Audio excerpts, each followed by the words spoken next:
Hello बच्चों, मैं जयनाथ राही, विज्ञान शिक्षक। बच्चों, आज हम राष्ट्रीय आय एवं योग्यता आधारित छात्रवृत्ति परीक्षा के अंतर्गत कक्षा 8 का पाठ 4 है खनिज एवं धातु। बच्चों, यह वीडियो कक्षा 8 में जो बच्चे पढ़ते हैं वे बच्चे राष्ट्रीय आय एवं योग्यता आधारित छात्रवृत्ति परीक्षा को भरते हैं, उनके लिए यह वीडियो बनाया जा रहा है। आइए देखते हैं। मानव विकास के क्रम में ताम्र युग तांबा का अत्यंत महत्वपूर्ण स्थान है। अर्थात तांबा सबसे पहले उपयोग किया जाने वाला क्या है, धातु है मानव के द्वारा। लोहे की खोज ने औद्योगिक क्रांति को जन्म दिया। जब लोहे की खोज हुई तब लोहे का उपयोग आज के समय में सबसे ज्यादा हो रहा है। अर्थात लोहे ही ने क्या किया था, औद्योगिक क्रांति को जन्म दिया था। प्रकृति में मुक्त अवस्था में पाए जाने वाली धातुएं कौन कौन सी है? सोना है, जिसे हम गोल्ड बोलते हैं, Au तथा प्लेटिनम Pt। ये दोनों लोग क्या हैं, मुक्त अवस्था में पाया जाता है, किसी से के साथ यौगिक बना करके नहीं रहते हैं। सबसे अधिक ऑक्साइड के रूप में पाई जाती है। यौगिक के रूप में कौन कौन से हैं? लोहा, एल्युमिनियम, मैग्नीज आदि ऑक्साइड के रूप में पाए जाते हैं। दूसरे स्थान पर धातुएं आती हैं, सल्फाइड के रूप में पाई जाती हैं। किसके किसके? कापर है, लेड है, जिंक है और निकिल है। प्रकृति में सिलिकेट के रूप में खनिज बहुलता में पाए जाते हैं, किंतु इनसे धातु का निष्कर्षण कठिन है एवं खर्चीला है अपेक्षाकृत। अब आता है खनिज। भू प्रॉपर्टी में प्राकृतिक रूप से पाए जाने वाले अकार्बनिक तत्व या यौगिक को खनिज कहते हैं। जैसे क्वार्ट्ज है, अभ्रक जिसे माइका बोलते हैं, हेमेटाइट है, बॉक्साइट है, अर्जेंटाइट है, ग्रेनाइट है।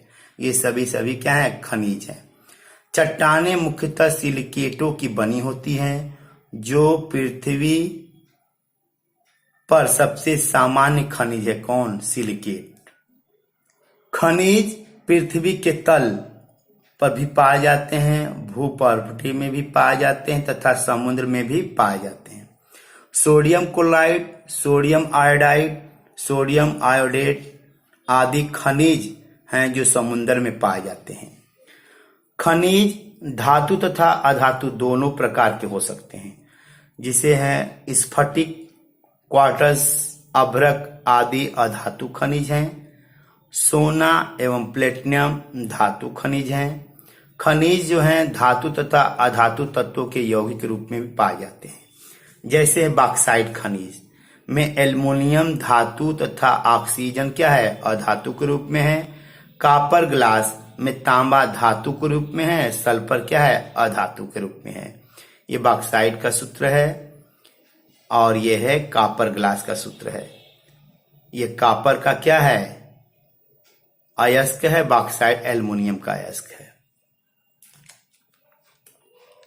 अब देखते हैं बच्चों अयस्क, ऐसे खनिज जिनसे धातु का निष्कर्षण अधिक मात्रा में सरलता से हो तथा कम लागत में हो, तो ऐसे खनिज को हम बोलते हैं अयस्क कहते हैं। जैसे अयस्क एग्जाम्पल है धातुओं के ऑक्साइड, सल्फाइड, सल्फेट तथा कार्बोनेट के रूप में अयस्क आपके पाए जाते हैं। देखते हैं यहाँ ये धातु है, यहाँ अयस्क का नाम है।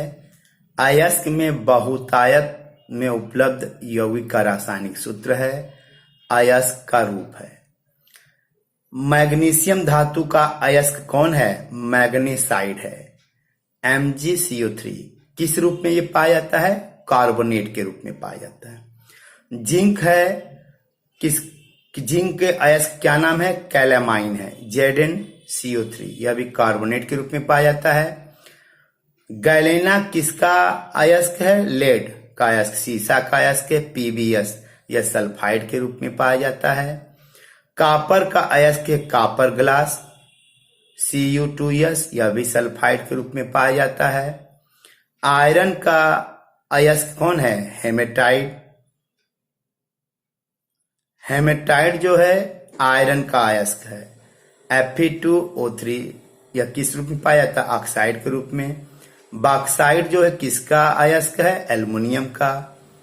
Al2O3 2H2O यह ऑक्साइड के रूप में पाया जाता है।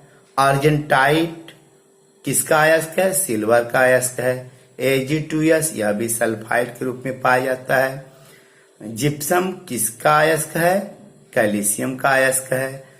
CaSO4 2H2O सल्फेट के रूप में यह पाया जाता है। अब देखते हैं कौन कौन से धातु हैं जो भारत में पाए जाते हैं। पहला धातु है लोहा, उसका अयस्क है हेमेटाइट। यह कहाँ कहाँ पाया जाता है? प्राप्तीय स्थान है बिहार, उड़ीसा, मध्य प्रदेश, कर्नाटक, तमिलनाडु, छत्तीसगढ़। कॉपर पायराइट तांबे का अयस्क है। यह कहाँ कहाँ पाया जा सकता है? आंध्र प्रदेश, बिहार, मध्य प्रदेश, राजस्थान। सोना जो है मुक्त अवस्था में पाया जाता है। कहाँ पे? कोलार खान, कर्नाटक में, आंध्र प्रदेश में। बॉक्साइट एल्युमिनियम का अयस्क है। ये कहाँ पाया जाता है? मध्य प्रदेश, छत्तीसगढ़, बिहार, उड़ीसा, तमिलनाडु, गुजरात और जम्मू कश्मीर। चूना पत्थर किसका अयस्क है? कैल्शियम का। यह सभी राज्यों में पाया जाता है। संगमरमर के रूप में यह राजस्थान तथा मध्य प्रदेश में पाया जाता है। कुछ अधातु हैं जो भारत में पाए जाते हैं, जैसे सिलिकॉन एवं ऑक्सीजन। ये अधातु हैं। इनका खनिज क्या है? अब्रक है। कहाँ पाया जाता है? बिहार, उड़ीसा, तमिलनाडु, राजस्थान। अगला अधातु है कार्बन। इसका खनिज कौन है? संगमरमर या चूना पत्थर। यह राजस्थान में पाया जाता है। अधातु है कार्बन हाइड्रोजन, पेट्रोलियम के रूप में पाया जाता है। कहाँ? गुजरात, असम, अरब सागर के तटीय क्षेत्र तथा कावेरी, कृष्णा, गोदावरी के मुहानों पर।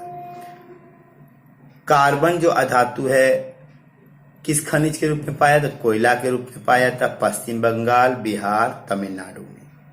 हमारे देश में कुछ अधात्विक खनिज जैसे अभ्रक, कोयला, पेट्रोलियम है। पेट्रोलियम द्रव अवस्था में भूपर्टी से प्राप्त किया जाता है, इसीलिए इसे खनिज तेल भी कहते हैं।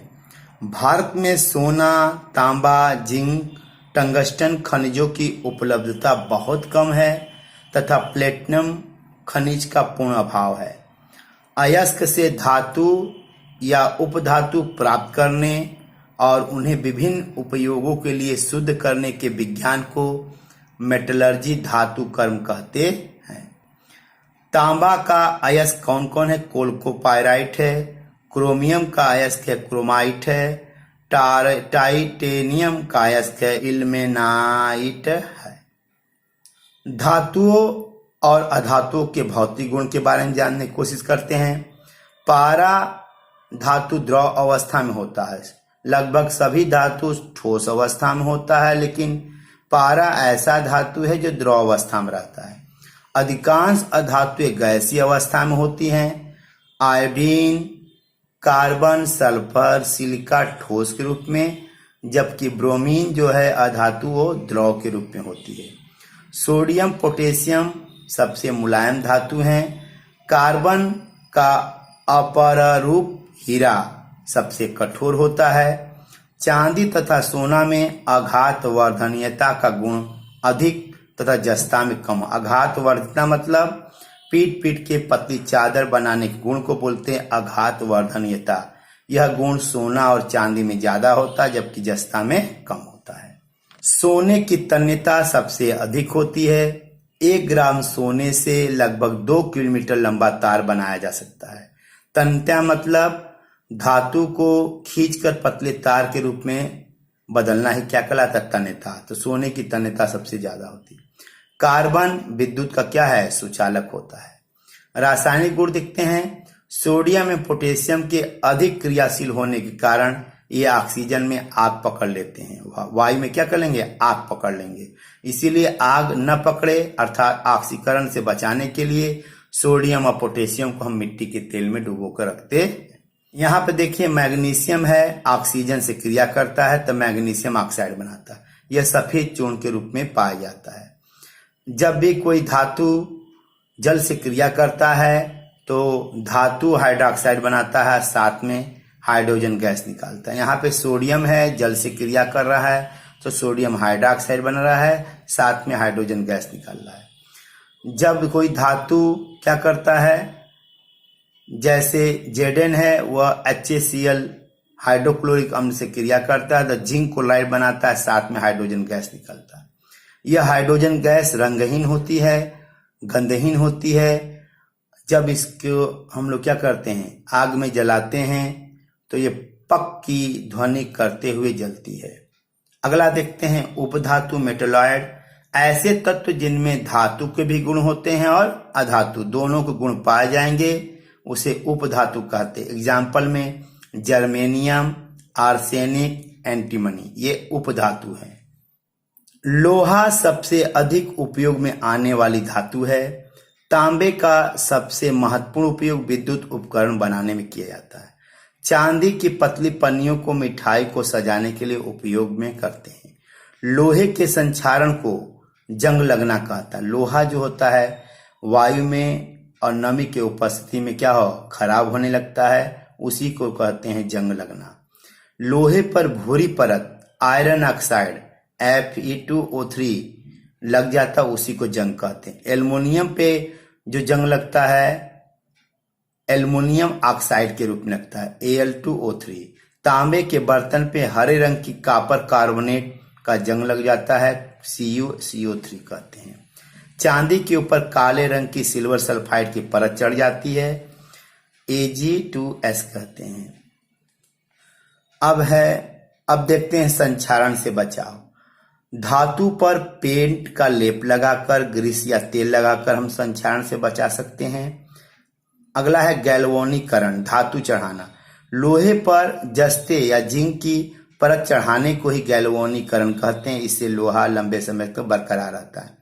विद्युत लेपन, इलेक्ट्रोप्लेटिंग, लोहे के क्षरण को रोकने के लिए उसके चारों क्रोमियम या टीन की इलेक्ट्रोप्लेटिंग की जाती है, जिससे लोहा लंबे समय तक क्या होता है, बरकरार रहता है। अगला है मिश्र धातु बनाकर हम संक्षारण से रोक सकते हैं।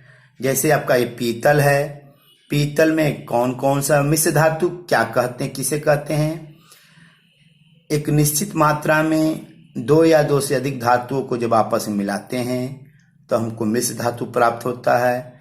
इस मिश्र धातु की खासियत है कि उसमें जंग नहीं लगता है। आइए एग्जाम्पल के रूप में देखते हैं। पीतल है, ये तांबा और जस्ता से मिलके बना हुआ है। कांसा है, वो तांबा और टीन का मिलके बना हुआ है। सोल्डर है, सीसा और टीन का मिलके बना हुआ है। स्टेनलेस स्टील लोहा है, क्रोमियम निकिल का मिलकर बना हुआ है। शुद्ध सोना कभी भी आभूषण बनाने योग्य नहीं होता क्योंकि वो मुलायम होता है। उसको कठोर बनाने के लिए उसमें तांबा मिलाया जाता है, तब वो आभूषण बनाने योग्य होता है। यह भी क्या है, मिश्र धातु का स्वरूप हो गया। सोल्डर का गलनांक सीसा एवं टीन दोनों के गलनांक से कम होता है। इसका उपयोग तारों को जोड़ने में किया जाता है। वात्या भट्टी से प्राप्त लोहा पिग आयरन कहलाता है, जिसे कच्चा लोहा या ढलवा लोहा कहते हैं। इसमें 93% लोहा, 4 से 5% कार्बन तथा शेष सल्फर, फास्फोरस, सिलिकॉन की अशुद्धियां उपस्थित होती हैं। पिग आयरन भी क्या है, मिश्र धातु का स्वरूप है। पिग आयरन से पाइप, स्टोरेज टंकी, नहाने के टब, कूड़ादान बनाया जाता है। इस्पात में 98.8 से लेकर 99.8 आयरन होता है, जबकि 0.05% से लेके 1.5% कार्बन होता है। अशेष SI होता है, फास्फोरस होता है, सल्फर होता है, मैग्नीज की अशुद्धियां पाई जाती हैं।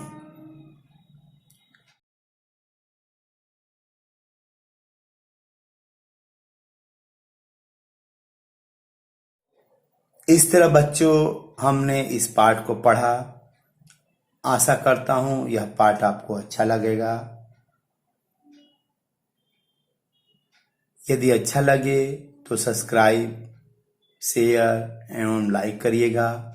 नमस्कार, धन्यवाद।